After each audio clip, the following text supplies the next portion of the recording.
तो आज हम बात करेंगे द डेफिनेट इंटेग्रल के ऊपर। डेफिनेट इंटेग्रल क्या है? फर्स्ट करें, हमारे पास जब एक फंक्शन है, let's say f of x is equal to x square.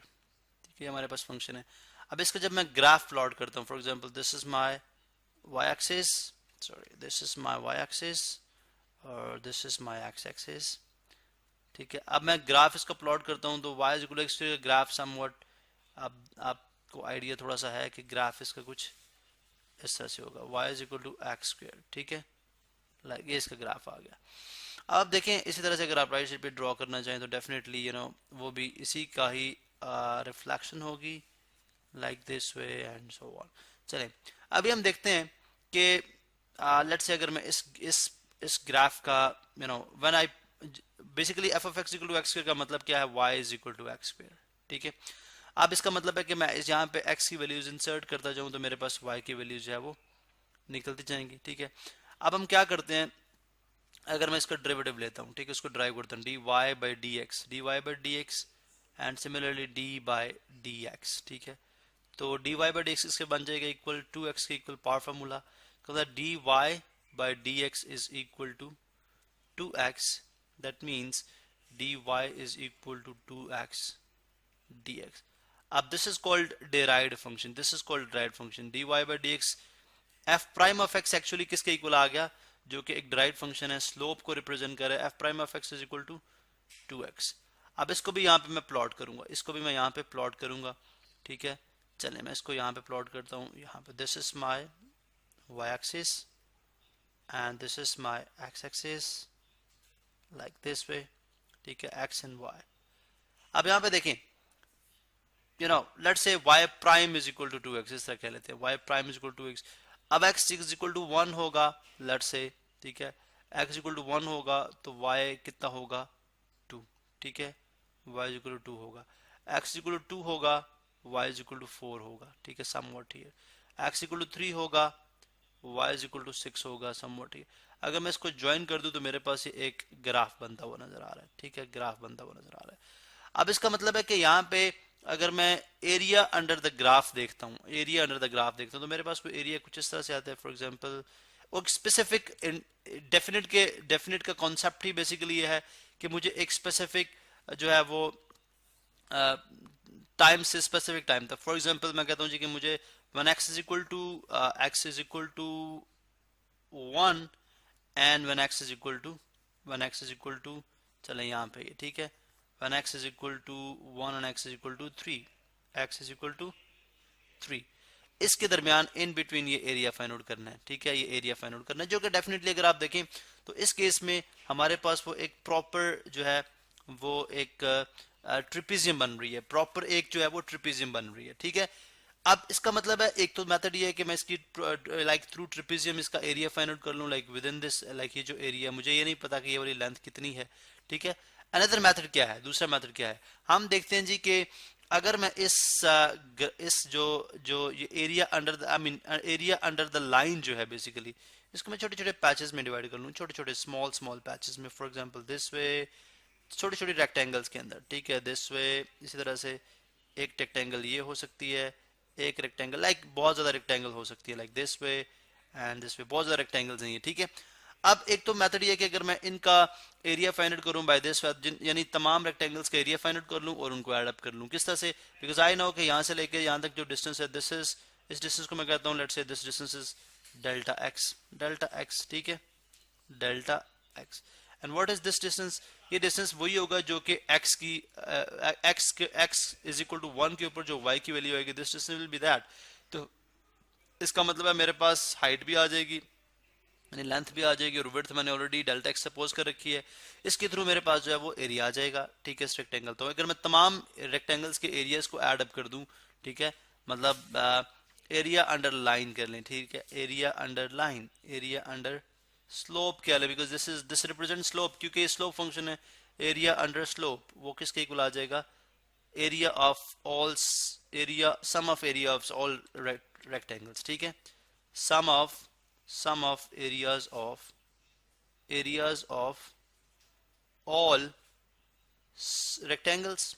ठीक है, इसका मतलब है कि आप देखें अभी ये वाला जो पोर्शन है वो शामिल नहीं हो रहा है एरिया के अंदर, ये पोर्शन जो है वो मिसिंग है, ये पोर्शन मिसिंग है, इस तरह ये पोर्शन मिसिंग है, और ये इसका मतलब है अप्रोक्सीमेशन होगी। अब नंबर ऑफ रेक्टेंगल्स जितनी बढ़ती जाएंगी अप्रोक्सीमेशन उतनी यानी एरिया जो है वो उतनी ही यानी अप्रोक्सीमेशन आपकी उतनी ही बेहतर होती जाएगी, यानी वो इसके एक्चुअल एरिया के करीब आती जाएगी। ठीक है, अब इसका मतलब ये हुआ कि अगर हम बजाय इसके कि अगर हम इसको दोबारा से इंटीग्रेट कर लें, बिकॉज इन तमाम ये एक फंक्शन है, this is the function, this is the derived function, ये क्या है, एक डिराइव्ड फंक्शन है, दिस इज डिराइव्ड फंक्शन। अब इस डिराइव्ड फंक्शन की जब आप इंटीग्रेशन करेंगे, इंटीग्रेशन करने का मतलब क्या है कि इसके छोटे छोटे पैचेस को तमाम आप ऐड करें। इंटीग्रेशन का मतलब क्या है, ऐड करना। मीन कि आप इस फंक्शन से जब आप इसको ड्राइव करेंगे तो आप ओरिजिनल फंक्शन पे जाएंगे, ओरिजिनल फंक्शन पे चले जाएंगे। अब ओरिजिनल फंक्शन पे जो आप जा रहे हैं, ठीक है, अब इसका मतलब है कि एरिया यानी x is equal to 1, x is equal to 1 और x इज इक्वल टू 3 के ऊपर, लेट्स से दिस इज 3, ठीक है, इसके ऊपर यानी जो एरिया आपको यहां से मिलेगा, ठीक है, एक्चुअली वही एरिया आपको ये फंक्शन भी दे रहा होगा। ठीक है, ये फंक्शन भी दे रहा होगा क्योंकि ये उसका डिराइव्ड फंक्शन है और ये उसकी अगर आप इसको इंटीग्रेट करेंगे तो आप ओरिजिनल फंक्शन की तरफ आ जाएंगे। सो दैट मीन्स कि यहां से हमें समझ आया कि आप स्पेसिफिक एरिया के अंदर, फॉर एग्जांपल अगर मैं x इक्वल टू 1 रखता हूं तो मेरे पास ये एरिया आ जाएगा, इस फंक्शन के अंदर ये एरिया आ जाएगा, इस ट्रायंगल का एरिया आ जाएगा, लाइक यू नो ये ट्रायंगल का। अगर मैं x इक्वल टू 3 रखूंगा तो पूरी ट्रायंगल का एरिया आ जाएगा, इस केस में वो ट्रायंगल बन रही है, पूरी ट्रायंगल का एरिया आ जाएगा। अब पूरी ट्रायंगल के एरिया में से मैं स्मॉल ट्रायंगल का एरिया फाइंड आउट करूं तो मेरे पास जो है वो एक मेरे पास एरिया अंडर द लाइन आ जाएगा इस इंटरवल x इक्वल टू 1 और x इक्वल टू 3 के दरमियान। अब x equal to 1 this is called lower limit, इसको हम बोलते हैं लोअर लिमिट। ठीक है, इसको मैं लिख भी देता हूं यहाँ पे, this is called lower limit, lower limit. ठीक है, and what is x equal to 3 called, this is called upper limit, upper limit. ठीक है, अब वैसे तो अगर आप देखें तो अगर मैं इसका ग्राफ आगे कंटिन्यूसली बनाता जाऊं तो डेफिनेटली ये आगे डॉट डॉट डॉट चलता जाएगा, लेकिन जब आप डेफिनेट कर देते हैं तो डेफिनेट में आप उस डेफिनेट का मतलब है कि आप उस स्पेसिफिक बाउंड्री के अंदर रहते हुए, आप उस स्पेसिफिक बाउंड्री के अंदर जो रहते हुए आपको उस कर्व के नीचे या उस स्लोप के नीचे वाला जो एरिया वो रिक्वायर्ड है। जैसे कि मैंने यहाँ पे देखा, अब ये एक स्लोप थी तो जब मैंने इसको डिराइव किया तो इसका डिराइव्ड फंक्शन ही आया। अब डिराइव्ड फंक्शन को डेफिनेटली आप दोबारा से इंटीग्रेट करेंगे तो ओरिजिनल फंक्शन आ जाएगा। इसका मतलब है अगर मैं ओरिजिनल फंक्शन को इंटीग्रेट करता हूं, एक्स स्क्वेयर डी एक्स को, ठीक है, तो इसको जब मैं इंटीग्रेट करूंगा तो मेरे पास आ जाएगा x3 बाय मेरे पास ये जो ओरिजिनल फंक्शन था विच इज एक्चुअली 2x। ठीक है, जो ओरिजिनल जो गिवन फंक्शन था 2x। ठीक है, इसको अगर मैं इस फंक्शन को जब मैं इंटीग्रेट करूंगा, तो मेरे पास क्या फंक्शन आएगा, 2 जो है वो कोफिशिएंट बाहर आ जाएगा, x dx by power formula ये आ जाएगा 2x स्क्वायर बाय 2 से कैंसिल, तो ये जस्ट आ जाएगा x स्क्वायर।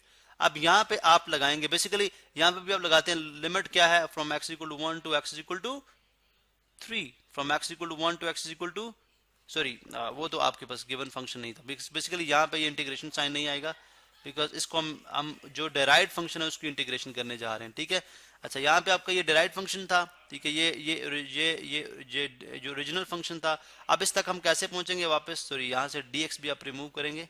ठीक है, there shouldn't be any dx here because ये basically y is equal to x square original function था। ठीक है, y is equal to x square. ठीक है, y is equal to X square. चलें, अब 1 लोअर लिमिट है, 3 अपर लिमिट है। ठीक है, अब जब आप इसको ये डिराइव्ड फंक्शन को जब आप इंटीग्रेट करते हैं तो आपके पास एक्स स्क्वायर आ जाता है जिसकी लोअर लिमिट 1 है, अपर लिमिट 3 है। अब इसके अंदर जब आप 3 पुट करेंगे तो आपके पास कंप्लीट ये एरिया आएगा सारा। ठीक है, और जब आप 1 पुट करेंगे तो जस्ट आपके पास ये वाला एरिया, मैं इसको आप ड्रैग अप करूं, जब आप देखें जब आप 3 पुट करेंगे इस फंक्शन के अंदर तो बाय डिफॉल्ट आपके पास ये एरिया आएगा जो कि मैंने आपको रेक्टेंगल के थ्रू समझा दिया। ठीक है, ये कंप्लीट एरिया आएगा when x is equal to 3, और जब अपन x इक्वल टू 1 पुट करेंगे तो ये वाला एरिया आएगा। तो इस टोटल एरिया में से ये वाला सब्ट्रैक्ट करेंगे तो आपके पास ये रिक्वायर्ड एरिया आ जाएगा, ये एरिया अंडर द कर्व। ठीक है, तो बेसिकली आपने देखा कि आपने वैसे तो ये फंक्शन जो है कॉन्टिन्यूस होगा, ये मूव करता जाएगा, बहुत ज्यादा इसकी वैल्यूज आएंगी। ठीक है, तो 3 square minus 1 square, so 3 square minus 1 square is equal to 9 minus 1 which is equal to 8, तो 8 यूनिट स्क्वायर कोई भी इसका एरिया आ जाएगा। लेकिन बेसिकली हमारा जो यहाँ पे कॉन्सेप्ट जहाँ जिस पे हम बात करना चाह रहे थे वो बेसिकली यही था कि आप जो है वो किस तरह से डेफिनेट इंटीग्रल की बात करते हैं।